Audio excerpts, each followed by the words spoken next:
परेशान वो रहते हैं जिनको भगवान की कृपा नसीब नहीं होती।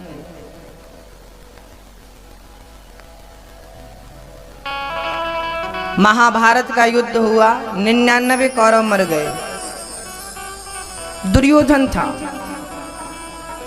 मौत को पुकार रहा था, मृत्यु आ जाए तो मैं मर जाता, पर मौत है कि पापी को जल्दी से आती नहीं है। मित्र आ गया, गुरु द्रोणाचार्य का पुत्र अश्वत्थामा। मित्र तुझे क्या चाहिए? अश्वत्थामा ने कहा कि जो मांग आज मैं दे दूं। दुर्योधन बोला कि मित्र मुझे कुछ भी नहीं चाहिए, हम कौरव 100 थे और पांडव 5 थे, हम 100 में से एक भी नहीं बचे और वो 5 के 5 जीवित हैं। बस मेरी अंतिम इच्छा है कि मैं पांडवों को मरा हुआ देख लूं। याद रखना भक्तों, जो दुष्ट प्रकृति का होता है वो मरते मरते भी किसी का भला नहीं सोचता। दुर्योधन बोला मैं पांडवों को मरा हुआ देखना चाहता हूं। अश्वत्थामा बोले मैं अभी जाता हूं। चल पड़े अश्वत्थामा जी, गुरु द्रोणाचार्य के पुत्र, पांडवों को मारने। शायद आज भूल गए अश्वत्थामा जी कि जो भगवान की शरण में है उसे कोई कैसे मार सकता है। बचाने वाला भगवान है तो मारेगा कौन, और मारने वाला ही भगवान है तो बोलो बचाएगा कौन। अश्वत्थामा चल पड़े पांडवों को मारने।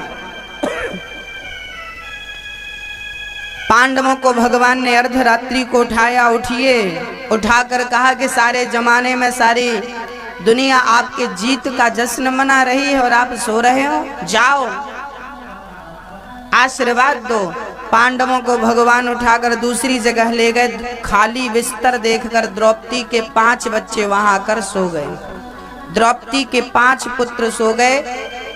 अश्वत्थामा रात्रि के समय आए और 5 बच्चों को सोता हुआ देख पांडव समझने लगे ये पांडव हैं, चूंकि पुत्र हूबहू पांडवों जैसे दिखते थे। अश्वत्थामा रात्रि में ध्यान दे ना पाए और 5 का सर काट लिया।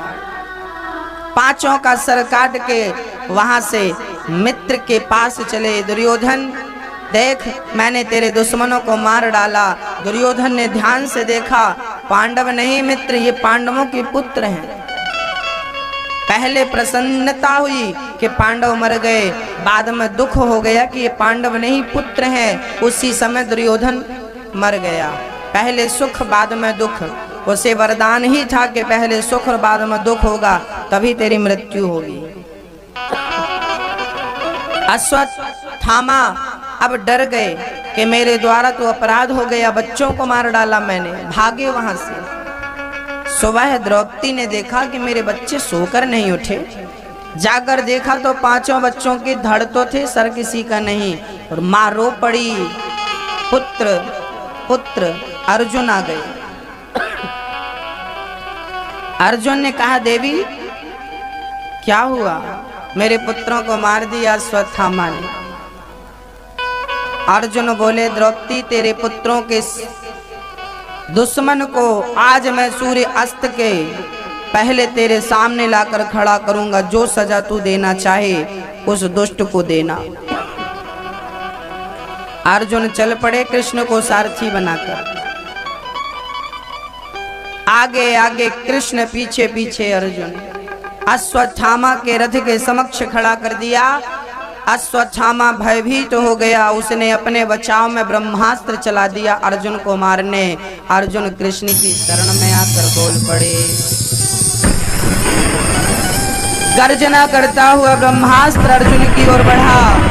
अर्जुन कृष्ण की शरण में आए और चरणों में बोले कृष्ण कृष्ण महाबाहो भक्तानां भयंकरा त्वमेको दह्यमानानामपि वर्गोऽसि संसृते। अर्जुन चरणों में गिर पड़े, कन्हैया ब्रह्मास्त्र मेरे सामने आ रहा है मुझे मारने, आपने महाभारत से बचाया, इस ब्रह्मास्त्र से बचाओ। भगवान बोले अर्जुन रोने का समय नहीं है, खड़ा हो और तू भी ब्रह्मास्त्र निकाल। और ब्रह्मास्त्र चला मारने के लिए, तू भी चला।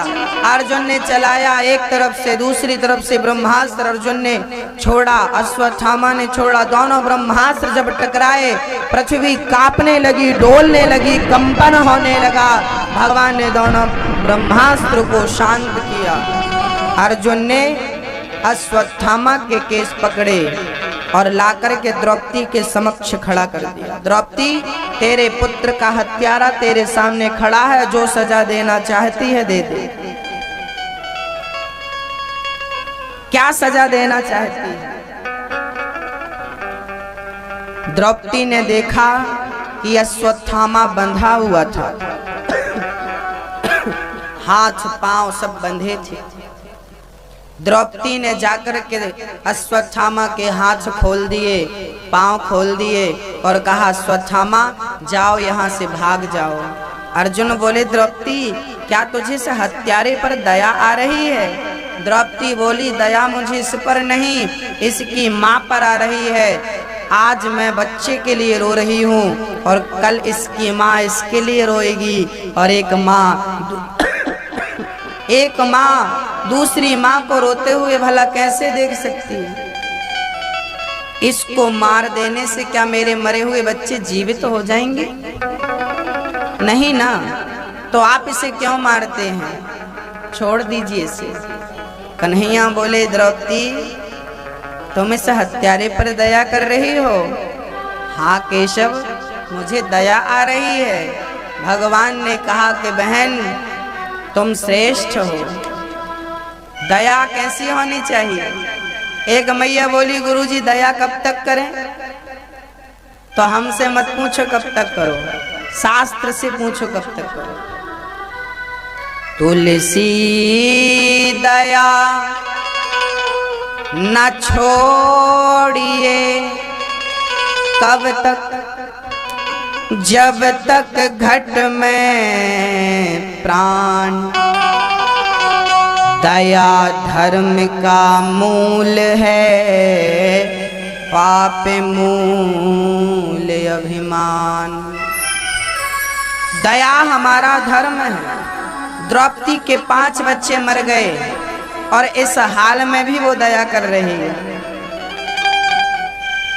क्या आप दया करते हैं मैया? अच्छा एक बात बताओ, आपने कभी किसी को क्षमा किया? आपकी बहू ने गलती कर दी तो क्या आप डांटने से चूक गई? बोलिए। आपने किसी की गलती से, किसी की गलती पर उसको क्षमा किया क्या? क्षमा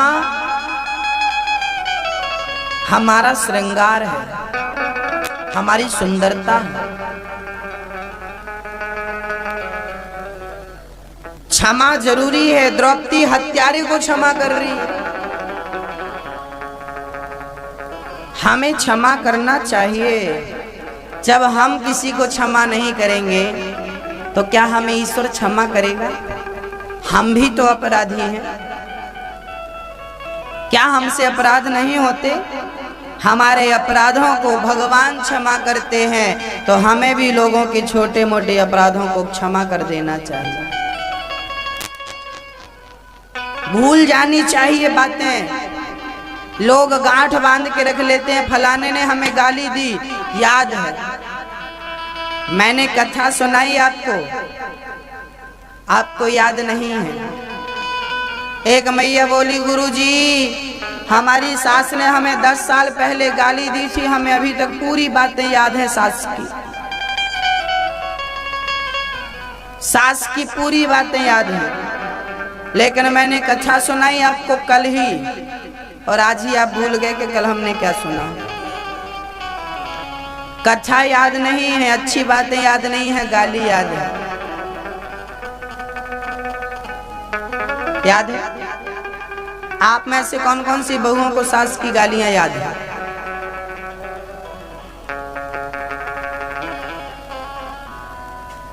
बहुओं का एक ही रोना है सास के नाम पर, और सास का भी एक ही रोना है बहू के नाम पर। बड़ी समस्या है।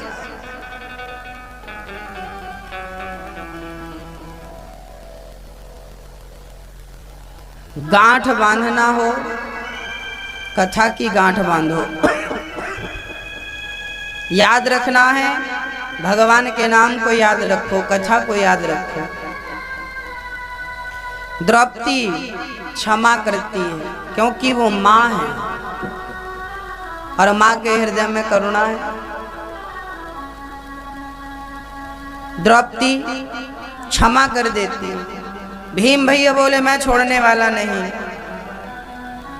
अश्वत्थामा के सर पर मणि थी, अर्जुन ने उस मणि को छीन करके धक्के मार के अश्वत्थामा को नगर से निकाल दिया।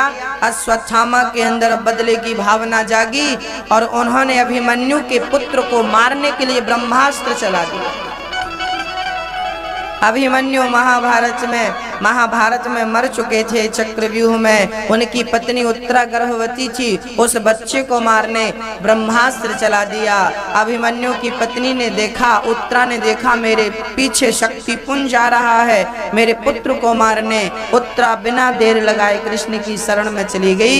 भगवान ने देखा कोई स्त्री मेरी तरफ आ रही है, चरणों में गिर पड़ी और उत्तरा ने रो पाहि पाहि महायोगिन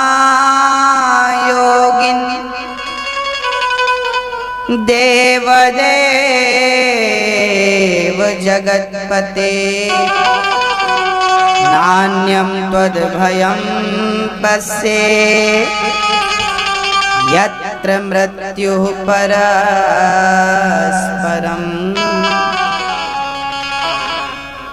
उत्तरा चरणों में गिर पड़ी, महाराज मेरे पुत्र को बचा लो, मेरे पुत्र को मार डाला। अश्वत्थामा ने मारने की कोशिश करी। भगवान आज छोटा सा रूप बना के उत्तरा के गर्भ में चले गए। भगवान कभी गर्भ में नहीं जाते भक्तों। जैसे मेरा और आपका जन्म हुआ है ऐसे भगवान का जन्म नहीं होता। भगवान तो प्रकट होते हैं और वहां जाकर भगवान ने सुदर्शनास्त्र से ब्रह्मास्त्र को खंडित किया और भक्त को बचाया। उत्तरा के गर्भ की रक्षा करी और भगवान ने अश्वत्थामा को कहा कि जाओ मैं तुम्हें दंड देता हूं, तुम अमर हो जाओ। उत्तरा बोली महाराज ये दंड था कि वरदान था? भगवान बोले से भूख लगेगी, प्यास लगेगी। अश्वत्थामा आज भी जिंदा है, 7 लोग जिंदा हैं आज भी। 8वें मार्कंडेय जी, अश्वत्थामा, बलिर्व्यासो, हनुमानश्च विभीषणः, कृपा परशुरामश्च। अश्वत्थामा, बलि जी, व्यास जी, हनुमान जी, कृपाचार्य जी, परशुराम जी और 7वें जो हैं, ध्यान से सुनिएगा, ये 7 लोग आज भी इस पृथ्वी पर, इस धरा पर विद्यमान हैं। अश्वत्थामा क्यों विद्यमान है? क्योंकि भगवान ने उन्हें अमरता का वरदान दे दिया। या दंड है या वरदान है, 2 में से एक ही है। अश्वत्थामा, बलि, राजा बलि, जिन बलि के घर वामन भगवान पधारे और 2 पग भूमि में सब नाप लिया, 3रा पग उसके सर में रखा और कहा कि वरदान मांग।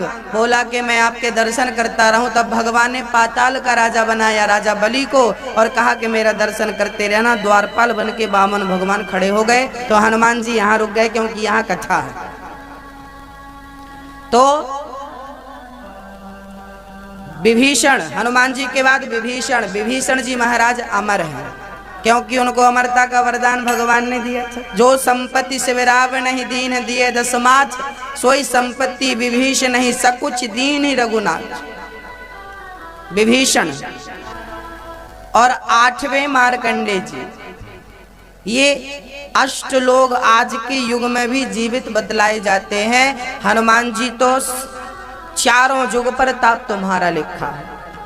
सतयुग त्रेता द्वापर कलयुग, सतयुग त्रेता द्वापर कलयुग, कोई भी युग हो हनुमान जी का पूरा प्रभाव रहता है। राम जी को प्रसन्न करना हो, हनुमान जी को प्रसन्न कर लो। गोस्वामी जी ने राम जी को प्रसन्न करने के पहले हनुमान जी को ही प्रसन्न किया था। प्रेत को प्रसन्न किया, प्रेत ने कहा कि हनुमान जी को पकड़ लो, कथा सुनाने में बैठते हो, पीछे बूढ़ा सा आदमी आता, वही हनुमान जी, चरण पकड़ लिया तो राम जी के दर्शन हो गए।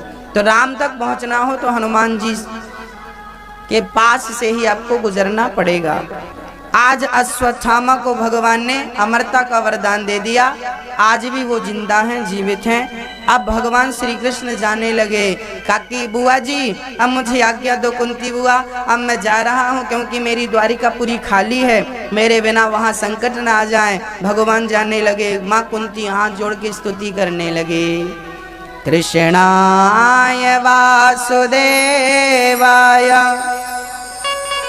देवकी नंदनाय च नंद गोप कुमाराय गोविंदाय नमो नमः। हे कृष्ण, हे देवकी पुत्र, हे परमात्मा, हे परब्रह्म, मैं आपकी शरण में हूँ। हे प्रभु, हे जगताधार, मेरा कल्याण करो। कन्हैया बोले, बुआ क्या चाहती हो? कुंती बुआ ने आज भगवान से कुछ मांगा है। क्या मांग रही है कुंती बुआ? कन्हैया आपसे मैं कुछ मांगूं, क्या आप मुझे देंगे? हाँ हाँ बुआ, जो मांगोगी दे देंगे। भगवान से कुंती बुआ कहती हैं कि प्रभु मुझे देना चाहो तो आज मैं आपसे मांगती हूँ। विपदा सन्तु नः शाश्वत तत्र तत्र जगद्गुरु भवतो दर्शनं यत्स्यात् अपुनर्भव दर्शनम्। हे गोविंद, हे श्याम सुंदर, हमें देना चाहते हो? कुंती बुआ बोल रही हैं, आज हम आपसे कुछ मांग रहे हैं, मांगो। विपदा सन्तु, हमें विपत्ति चाहिए, हमें दुख चाहिए। कन्हैया अवाक रह गए, माँ जब से होश संभाला आपने दुख ही दुख पाया। कौरवों ने लाक्षागृह में बंद करके आग लगवा दी, आपको मारना चाहा, क्या यह दुख कम था? बड़ी सभा में आपकी पुत्री की, पुत्र वधू की लाज लूटनी चाहिए, क्या ये कम था? अरे आपको वनवास भेज दिया, 12 वर्षों का वनवास, 1 वर्ष का अज्ञातवास, क्या ये दुख कम था? कितना अत्याचार किया कौरवों ने। कुंती बुआ, और आप मुझसे कह रही हो मुझे दुख दे दो, क्या ऑलरेडी कम दुख है आपके पास? कुंती बुआ मुस्कुराने लगी, कन्हैया बातें मत बनाओ, जब जब दुख आया है तब तब मैंने तुम्हें अपने करीब पाया है, जब जब सुख आया है तब तब मैंने तुमको अपने से दूर पाया है। अब बताइए, तुमको दूर देखना चाहती हूँ कि करीब देखना चाहती हूँ? कन्हैया मैं सुखी होती हूँ तो तुमको दूर पाती हूँ, दुखी होती हूँ तो अपने करीब पाती हूँ। मुझे ऐसा सुख नहीं चाहिए जिस सुख में मेरा कृष्ण मुझसे दूर हो जाए। ऐसे सुख पर पत्थर पड़े जो कृष्ण हृदय से जाए, बलिहारी बा दुख की जो पल पल नाम जपाए। अच्छा दादाजी, आप लोगों को सुख चाहिए कि दुख चाहिए? बोलो दादाजी, आप बोलो ना, कुछ भी बोलो, आप बोलो, हम समझ लेंगे। क्या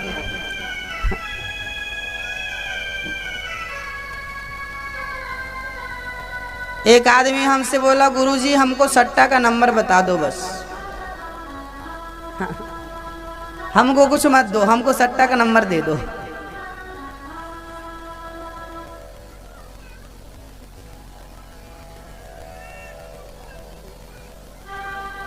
भगवान से क्या मांगे वो भी एक विषय है।